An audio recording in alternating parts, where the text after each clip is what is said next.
আমরা যারা কাঁচামাল পাই মানে ঢাকার শহর এটা তো সবখানে ছড়ায়, তো এই চর থেকে আর কি এই কাঁচামালগুলো যেয়ে থাকে, আর এই ভাই হলো এটা বহন করে, তার এই ট্রলারের মাধ্যমে নদী পারাপার করে দেয়। তো আজকে কি কি মাল তুলছেন ভাই?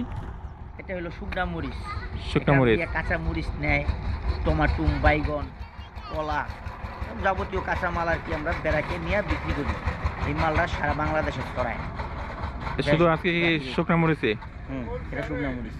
ওই যে ধনিয়া পাতা আসতেছে, এই যে ধনিয়া পাতা, তৈমাতবর। যাক ভাই, কিন্তু এইখান থেকে যত ফসলাদি হয় তা সকালবেলা নিয়েই যায়। আমাদের এখানে হাজার হাজার কানি জমিন আলু হইতাছে, সবজি হয়, পেঁয়াজ। ভাই আবার আলুর দাম বাড়াই দিবেন মানে এখন তো সিজনের এখন তো বাইরে গেছে 120 টাকা কেজি ইয়া নতুন আলু। যাক, আপনারা কিন্তু আবার সিন্ডিকেট করেন না। এখন আমাদের এই চরটা নদীতে বিলীন হয়ে যাচ্ছে। সরকারের মাধ্যমে একটা বেরি বাঁধের ব্যবস্থা করলে আমরা থাকতে পারি আর কি, এখানে তাহলে থাকা সম্ভব না। আগে তো অনেক মানে অনেক ভেঙে গেছে নাকি? আগে তো ওই দিক পর্যন্ত ছিল, তো দিন দিন চরটা ছোট হয়ে যাইতেছে, আর এই চর ছোট হয়ে গেলে কি ফসলাদির জমি কমে যাইব।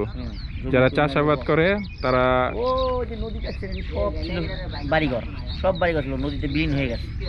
পদ্মার ভাঙ্গন স্রোতে বর্ষাকালে যে পানি আসে পশ্চিমা ঢলে, সেই পানিতে মনে করেন আমাদের পুরা চরডারে ভাঙ্গা বিলীন করে ফেলছে।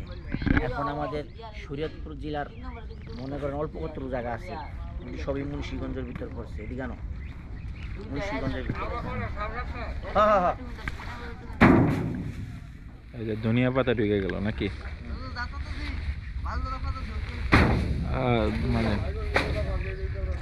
হ্যাঁ, তো আপনাদের যদি কাঁচামালের প্রয়োজন হয় ভাইয়ের সাথে যোগাযোগ করতে পারেন। কয়টা